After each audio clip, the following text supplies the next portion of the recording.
Good morning students. मैं doctor Vijendra Singh Tanwar, associate professor in English और वर्तमान में मैं राजकीय महाविद्यालय गुढ़ा में पदस्थापित हूँ। बीए पार्ट प्रथम के जो विद्यार्थी हैं उनका जो कह लीजिए एडमिशन का काम जस्ट 1 महीने पहले ही पूरा हुआ है, तो उनको जो नॉर्मल क्लासेज होनी चाहिए जिसमें हम पढ़ा सकते वो नहीं हो पा रही है। तो इस चीज को देखते हुए सरकार ने और सभी टीचर्स ने मिलकर ये फैसला किया कि आपको वीडियो लेक्चर्स के माध्यम से पढ़ाया जाए, लेक्चर दिए जाए। तो उसी कड़ी में आज जो लेक्चर जो आपको वीडियो लेक्चर बनाया जा रहा है आपके लिए, वो पेपर सेकंड का है। This is the first concept video of paper second, यानी class BA part first subject English literature paper second. और इसमें जो चीज हम करने जा रहे हैं वो है फ्रांसिस बेकन की एक बहुत ही प्रसिद्ध रचना है, ऐसे है ऑफ स्टडीज, उसका एक्सप्लेनेशन। आपको एक चीज बता दूं, मैं जिस विद्यार्थी ने इंग्लिश साहित्य लिया हो और फ्रांसिस बेकन को न पढ़ा हो, इसका मतलब उसने एक बहुत ही अजीब तरह की वैरायटी को मिस किया है। फ्रांसिस बेकन बहुत ही पॉपुलर नेम है, उसने अपना स्थान एक अंग्रेजी साहित्य में बना चुका है। क्यों बनाया, और उसके बारे में तो ये तक कहा अलेक्जेंडर पोप ने कि he was the wisest, brightest and meanest of Mankind. यानी कि अगर दुनिया उसका मूल्यांकन करेगी तो पाएगी कि फ्रांसिस बेकन दुनिया का सबसे बुद्धिमान, सबसे इंटेलिजेंट, ब्राइट डिसीजन लेने में, जज करने में, और सबसे कमीनेपन में भी नंबर 1 था। यानी ये ऐसा व्यक्ति, पर्सनालिटी हुई है। तो इसको क्यों पढ़ाया जाता है, क्या कारण है, कौन था, थोड़ा सा हम पहले उसके बारे में जान लेते हैं। फ्रांसिस बेकन का जो जन्म है वो 1561 में हुआ और डेथ हुई 1626 में। यानी कि आप ये कह सकते हो he was a contemporary of William Shakespeare. Contemporary, समकालीन। उसी युग में विलियम शेक्सपियर 1564 में, इसका 1561 में जन्म हुआ, तो एक ही काल के थे। फ्रांसिस बेकन को फादर ऑफ इंग्लिश एसे माना जाता है। देखिए एसे का जो फादर है वो मोंटा माना जाता है, लैटिन कवि, लेकिन इंग्लिश विषय में जो ऐसे लिखने हुए शुरुआत हुई वो बेकन को माना जाता है। उसी को इस बात का क्रेडिट यानी श्रेय जाता है कि उसने अपने देश के इतिहास के उसमें साहित्य में, अंग्रेजी साहित्य में ऐसे नाम की नई चीज डाली। इसको कह सकते हैं पायनियर मान सकते हैं, यानी संस्थापक, और नई जेनरेशन, नई शैली अपने देश के साहित्य में उसने इंट्रोड्यूस की। अब जैसे कि थोड़ा सा मैं आपको और समय लेता हूँ कि हम जब छठी में गए, हम हमारे टाइम में, तो हमें पहली बार ऐसे लिखना सिखाया गया कि काऊ पे लिखो, टेबल पर लिखो, इस पे लिखो, टीचर पे लिखो, फादर पे लिखो, मदर पे लिखो। तो हम उसको केवल डिस्क्रिप्टिव ऐसे लिखते थे कि काऊ के 2 सींग होते हैं, ये होता है, वो होता है, ये खाती है, ये। लेकिन फिलोसफिकल जो ऐसे है वो नहीं लिखते थे। ये वो व्यक्ति है जो जिसको कोई भी टॉपिक मिल जाए, किसी भी विषय पर मिल जाए, तो वो उस पर अपना फिलोसफिकल विचार जो है व्यक्त करता है। और इसके जो एसेज हैं वो ऐसा माना जाता है कि 58 ऐसे इसने लिखे। और सबसे पहले इसने ऐसे लिखे 1597 में पब्लिश हुए 10 ऐसे, फिर 1612 में तो कुछ ऐसे उसमें और जोड़े गए, और 1625 में उसने सभी ऐसे को एनलार्ज किया और मॉडिफाई करके फाइनल रूप में प्रस्तुत किया।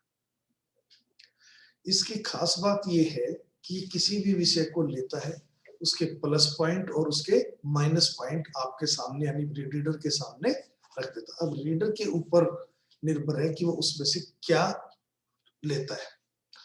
इसीलिए इसको जो है क्या कहा जाता है, जैसे आर ए ट्रेजर हाउस, ये कहा जाता है ट्रेजर हाउस, खजाना है किसका, what is called worldly wisdom का, यानी कि संसारिक बुद्धिमत्ता के ट्रेजर हाउस है, खजाना है उसमें से। अब वर्ल्डली विजडम का मतलब ये नहीं है कि ऐसी विजडम जिसमें कोई नैतिकता की बात हो, इसका मतलब है कि संसार में कौन से तौर तरीके अपनाए जिससे कि हम सफलता हासिल कर सकें। इसमें कोई फिलोसफी या कोई डीप आइडियल मोरलिटी की बात वो नहीं करता। इसका सिंपली मतलब यही है कि वो आर्ट, वो टेक्निक जो कि एक व्यक्ति को जीवन में सफलता हासिल करने के लिए अपनाना चाहिए, वो है वर्ल्डली विजडम। और इस बेकन ने भी कोई नैतिकता की बात नहीं की, उसने भी अपने एसेज को डिस्पर्स्ड मेडिटेशन कहा। डिस्पर्स्ड बिखरे हुए विचार है।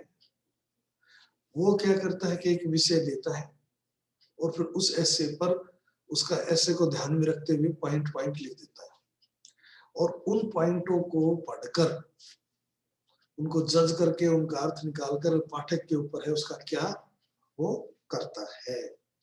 यानी कि ये अपने ऐसे को बैलेंस्ड अप्रोच के साथ उसके प्लस और माइनस पॉइंट दर्शक के सामने प्रस्तुत करता है। इसकी ये खासियत है बेकन की। और दूसरी इसका जो स्टाइल है वो बहुत ही पॉपुलर है।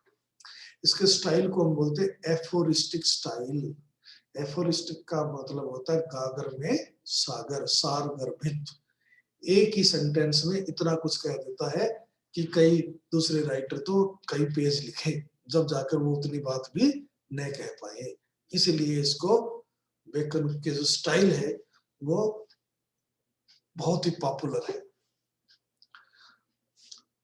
यानी aphoristic style, treasure house of worldly wisdom, ये दो इसकी खास बात है। इसने जैसे लिखा कि भी हम अपने से सुपीरियर व्यक्ति को सलाम करते हैं या उसके सम्मान करते हैं, इसलिए नहीं कि हमारे दिल में उसके प्रति सम्मान है, बल्कि हम ये चाहते हैं कि हमसे जूनियर हमारा सम्मान करें। इस प्रकार की व्यवहारिक बातें वो करता है।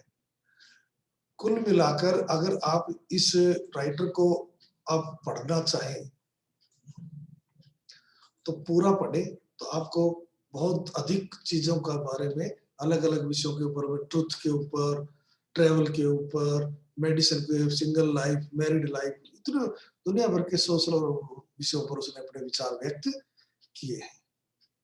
तो ये था बेकन के बारे में। और बेकन के बारे में मैंने स्वरूप बताया ना कि उसको सबसे बुद्धिमान, सबसे इंटेलिजेंट की सेंस में सही वक्त पे सही फैसले लेने में, और सबसे मीन, तुच्छ व्यक्ति के रूप में, क्योंकि इसने अपने जिसने उसकी मदद की उसी को धोखा दिया।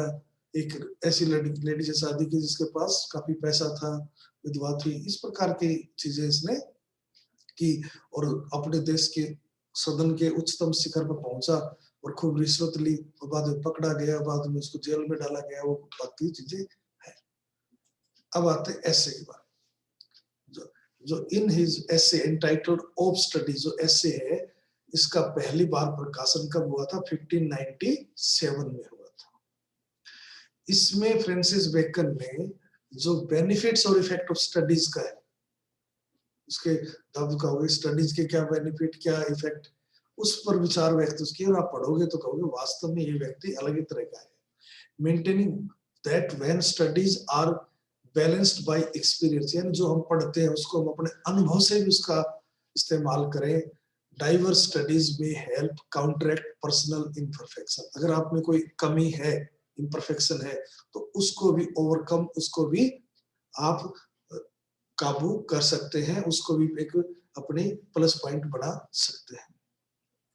इस ऐसे का जो उद्देश्य है, पर्पज है, वो जो है कि स्टडी को के लिए इंस्ट्रक्ट करना, मनाना, परसुएड बना लेना पाठक को, as well as to instruct us, और हमें निर्देश देना how to study if we are to make the best of what we read, कि हमें कैसे पढ़ना चाहिए अगर हम अपने जो पढ़ते हैं उसका बेस्ट यूटिलाइज करना चाहते हैं, सबसे बेस्ट फायदा लेना चाहते हैं। तो और ये he does this, वो इस प्रकार करता है by using many rhetorical devices and substantiations to prove his arguments. वो बहुत से तर्क देता है, बात करता है जो कि उसकी बातों को, उसके तर्कों को सिद्ध करती है।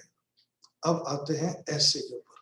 अब मैं आपको बता दूं ये ऐसे मुश्किल से 50 लाइन का है और अगर क्लास में तो 2-3 पीरियड लगते हैं, अब भी 2-3 वीडियो में इसको पूरा करने की कोशिश की जाएगी। जो ब्लू कलर में है जैसे ये है शुरुआत में, ये टेक्स्ट है जो बेकन ने लिखा वो है, और इसके नीचे जो ये मैंने रेड और ग्रीन में दिए हैं ये है मीनिंग्स डिफिकल्ट वर्ड्स के, कुछ एक्सप्लेनेशन, कुछ फ्रेज वगैरह का, इस प्रकार ताकि आप बार जब भी पढ़े तो थोड़ा सा उनमें आ जाए। एक ही लाइन में यानी गागर में सागर, इसको क्या बोलते हैं एफोरिस्टिक, कंसाइज जो यूज है उसका स्टाइल है वो देखने को मिलेगा। अब जैसे ऐसे का टाइटल है ऑफ स्टडीज, तो लेखक शुरू करता है studies serve for delight, for ornament and for ability, यानी कि एक लाइन भी नहीं हुई, एक सेंटेंस उसने कह दिया। अब इसका हम एक्सप्लेनेशन करें तो स्टडीज का है सर्व फॉर डिलाइट, देखिए मीनिंग में दिया है useful in giving pleasure, means the pleasure of reflection of things red for personal enjoy. आप कोई पढ़ते हैं उसमें कोई चीज आता तो आप उसे सोचते हैं, उसका आनंद उसके लिए, यानी कि स्टडी के 3 यूज है। There are 3 uses of studies. पहला है स्टडी का उद्देश्य होता है, यूज है कि आप डिलाइट कर सकते हैं, आनंद ले सकते हैं पढ़ाई से। फॉर ऑर्नामेंट, ऑर्नामेंट का क्या मतलब ज्वेलरी, जिसको बोलते हैं हम, जैसे ज्वेलरी लगने से क्या होता है, जैसे लड़कियां वगैरह ज्वेलरी पहनती हैं तो और सुंदर लगने लग जाती है। तो यहाँ पर पढ़ाई का मतलब ये नहीं किताबें लटका कर आप चल पढ़ो कि मैंने किताबें पढ़ ली। स्टडी का मतलब स्टडी से आपको मटेरियल मिल जाता है, आपको उदाहरण मिल जाते हैं, और जब आप बातचीत करते हैं समाज में तो आप अपनी बात को उदाहरण देकर फला ये हुआ, जब ये हुआ, फला ये हुआ, तो आपकी बातों की सुंदरता, आपका प्रेजेंटेशन और प्रभावशाली बन जाता है। उस सेंस में for ornament and for ability, और आपकी योग्यता, फॉर एफिशिएंसी, मतलब आपकी योग्यता, जो कोई भी काम करने में आपको योग्यता डेवलप हो जाती है, किस प्रकार हैंडल करें मैटर्स को। दूसरे शब्दों में कि आपको इतना अनुभव हो जाता है कि ये क्या था तो ये परिणाम निकला, वो होते हैं उस पढ़ाई से, पास्ट से उनसे पता लग जाता है, तो आपको जजमेंट करने में, फैसला लेने में सुविधा हो जाती है। यानी कि स्टडी के 3 पर्पज है, डिलाइट आनंद मिलना, ऑर्नामेंट आपकी कन्वर्सेशन और एम्बेलिशमेंट मतलब उसकी सुंदरता बढ़ जाना, और आपके अंदर योग्यता आ जाना। अब लेखक उदाहरण से समझा रहा है, their chief use for delight, जो मुख्य आनंद के लिए है, is in privateness and retiring. Private loneliness, एकाकीपन, सिक्लूजन, और रिटायरमेंट का तो आदमी जब एक्टिव सर्विस में नहीं होता है, नहीं लेजर, खाली समय। तो खाली समय में और अकेले में जब आप बैठे हुए हैं, बोर हो रहे हैं, आप पढ़िए और आपको पढ़ने से आनंद आएगा। फॉर ऑर्नामेंट यानी सजावट का, इज इन डिस्कोर्स, वही वार्तालाप, कन्वर्सेशन, डिस्कशन में आपको वही मटेरियल मिलेगा और आप उसको यूज करेंगे तो आपकी बातचीत और सुंदर हो जाएगी। फॉर एबिलिटी यानी कि किस चीज में, for is the in the judgement and disposition of business. Disposition का मतलब क्या चीज, planning and management of practical affairs of life, कि आपको जीवन के व्यवहारिक फलों में किस प्रकार आपको प्लानिंग करनी है, क्या फैसला लेना है, कैसे क्या करना है, उस सब का अनुभव हो जाता है। और वो किताबों का जो ज्ञान है आप व्यवहारिक ज्ञान में जब यूज करते हैं तो आपकी योग्यता बढ़ जाती है। देखिए 3 लाइनें थी और कितने तो मीनिंग निकले, और कितना, और ये तो छोटा सा है, जब आप लिखोगे तो और बड़ा हो जाएगा ये। अब अगला देखिए, फॉर एक्सपर्ट मैन, एक्सपर्ट का मतलब यहाँ पर man of experience, professional man, specialist जो होते हैं ना, जैसे अब कृषि का मामला चल रहा है तो उसमें जो स्पेशलिस्ट है, एक्सपर्ट मतलब उस फील्ड के क्षेत्र के स्पेशलिस्ट है, वो व्यक्ति कैन एग्जीक्यूट, एग्जीक्यूट का मतलब इंप्लीमेंट, कैरी आउट, लागू करना, वो लागू कर सकते हैं। एंड परहैप्स जज ऑफ पार्टिकुलर्स, देखिए जज of particular form A correct opinion, मतलब सही राय बनाना अबाउट इंडिविजुअल मैटर्स और द डिटेल्स ऑफ मैटर्स, कोई भी मुद्दा है उसके बारे में आप डिटेल में उसकी कैसे एनालिसिस कर सकते हैं, क्योंकि आप उस चीज के स्पेशलिस्ट हैं, वन बाय वन, एक एक करके।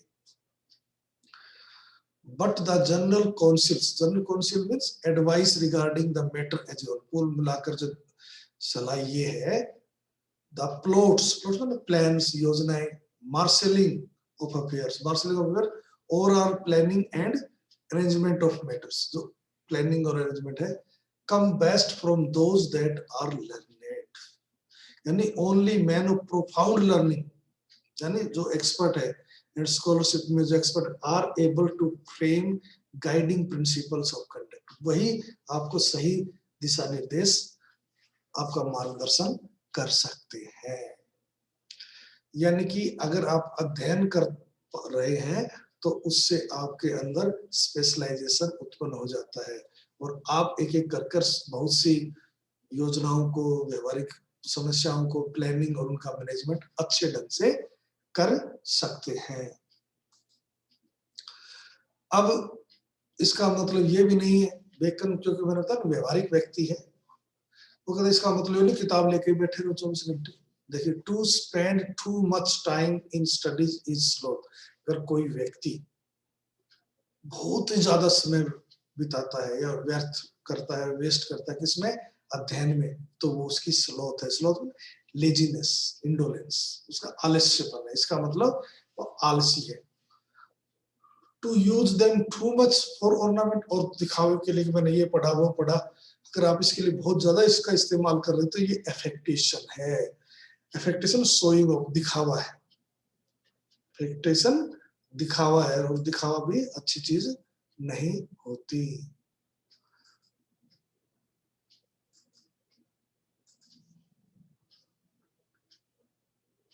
यानी कि दिखावे से हमें बचना चाहिए।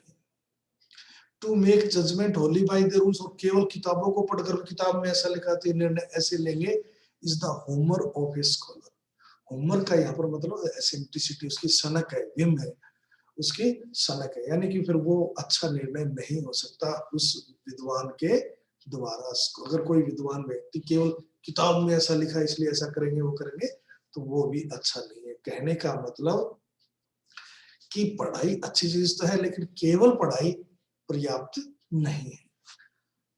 तो पढ़ाई क्या काम करती है, देखिए क्या कहता है, दे परफेक्ट नेचर, कि हमारी जो नेचर है उसको परफेक्शन तो लाते हो भाई, जो हमारी नेचुरल एबिलिटीज है भगवान ने जो दिया हमें, जो ट्रेट है हमारे अंदर, उनको योग्यता तो बढ़ाते हैं। आर परफेक्टेड बाय एक्सपीरियंस, लेकिन वो परफेक्शन हासिल जब करते हैं जब हम उसको व्यवहारिक ज्ञान से उसका सामना कराते हैं, उसके अनुसार जजमेंट करते हैं। फॉर नेचुरल एबिलिटीज, देखिए ये मेटाफर है, नेचुरल एबिलिटीज उसी की तरह आर लाइक नेचुरल प्लांट्स, जैसे हमारे जंगल में पेड़ लगाते हैं, पेड़ में कई फालतू की चीजें, पत्ते इधर उधर उगने लग जाते हैं, तो हम क्या करते हैं, उनको थोड़ी सी काटते हैं, काटने के बाद वो पेड़ सही ढंग से सही दिशा में बड़ा होता है या विकसित होता है। उसी प्रकार जो नेचुरल एबिलिटीज है, यानी इनहेरिटेड, जो हमें मेंटल ट्रेट्स जो हमें विरासत में मिले हैं, जो भी हमारे पास सामान है, योग्यता है जो हमें माँ बाप से विरासत में मिली है, आर लाइक नेचुरल प्लांट्स, ये नेचुरल पौधों की तरह है, दैट नीड प्रोनिंग, प्रोनिंग का मतलब ट्रिमिंग, कटिंग, इसको कटिंग की जरूरत है। यानी काटना किस लिए, केवल उसको सही दिशा देने के लिए, बाय स्टडी। और कटिंग का मतलब यहाँ पर कैंची से नहीं है, बल्कि अध्ययन से, मतलब फालतू की चीजें हमें अध्ययन से अनुभव हो जाएगा कि ये चीजें फालतू छोड़ दो। And studies themselves do give fourth directions too much at large, और साथ में ये भी ध्यान रखना जो अध्ययन है जो हम पढ़ते हैं वो हमें बहुत ही टू मच लार्ज गाइडेंस देती है, निर्देश देती है, मतलब वेग, VAGU, अस्पष्ट निर्देश देती है, उसको हमें स्पष्ट करना है। तो उसके लिए except they be bound in by experience. Bound in का मतलब करेक्टेड, ठीक करना, लिमिटेड, सीमित करना, कंट्रोल। जब तक हम उनको व्यवहारिक जीवन के अनुभव से उसको कंट्रोल नहीं करेंगे, ठीक नहीं करेंगे, तो वो अस्पष्ट रहेगी और वो अच्छा नहीं रहेगा। यानी कि अध्ययन के साथ साथ कवि एक चीज पर जोर दे रहा है, वो है व्यवहारिक ज्ञान। उससे हमें उसका इस्तेमाल करना है, जब ही हम उसको सफलतापूर्वक कर पाएंगे। अब आते हैं अगला, crafty man. Crafty man cunning, चतुर, चालाक। मैन जो है condemn, criticise, consider useless study. जो चालाक व्यक्ति होते हैं वो सोचते हैं कि पढ़ाई फालतू की चीज है, यूजलेस है। Simple man admire. Simple man होते हैं जो न तो बहुत बुद्धिमान होते और न ही क्राफ्टी होते, बीच के व्यक्ति, जिनको हम फुलिश कह सकते हैं या थोड़ा सा मेंटली वीक कह सकते हैं, इंटेलेक्ट के हिसाब से इनोसेंट कह सकते हैं, दुनियादारी के मामलों को हैंडल करने में। ऐसे व्यक्ति क्या करते हैं, एडमायर करते हैं, माने वंडर करते हैं, इस इतना ज्ञान है किताबों में। और वाइज मैन यूज देम। लेकिन जो बुद्धिमान व्यक्ति होते हैं वो उसको यूज करते हैं, use apply to life like situation में इस्तेमाल करते हैं। For they teach not their own use. क्योंकि जो किताबें हैं वो अपना यूज खुद नहीं सिखाती। Books do not tell one how to use the knowledge they provide. कि वो नॉलेज कैसे हमें यूज करनी है खुद किताबें नहीं दिखाती। For they teach not their own use but that वही प्रैक्टिकल विजडम। परंतु जो प्रैक्टिकल यूज ऑफ नॉलेज है इज विजडम विदाउट, विदाउट का मतलब आउटसाइड, जो बाहर की जो विजडम है, आउटसाइड देम, किताबों के बाहर का जो ज्ञान है, प्रैक्टिकल अनुभव जो है वो है अबव देयर ओन यूज। और जो अबव देम का मतलब उससे सुपीरियर होता है। और वो जो ज्ञान है वो कब प्राप्त किया जाता है, वोन बाय ऑब्जर्वेशन। ऑब्जर्वेशन का मतलब प्रैक्टिकल एक्सपीरियंस ऑफ लाइफ, यानी observation of the people and the goings on in the world outside, कि क्या क्या दुनिया में क्या क्या घटनाएं घटी, उससे क्या हमने सीखा क्या नहीं। वो सब चीजें हमें बाहर से, यानी कि वो किताबों में नहीं बल्कि व्यवहारिक ज्ञान से प्राप्त होती है। और उसी के इस्तेमाल से हम उस किताबों के ज्ञान को सही इस्तेमाल कर सकते हैं।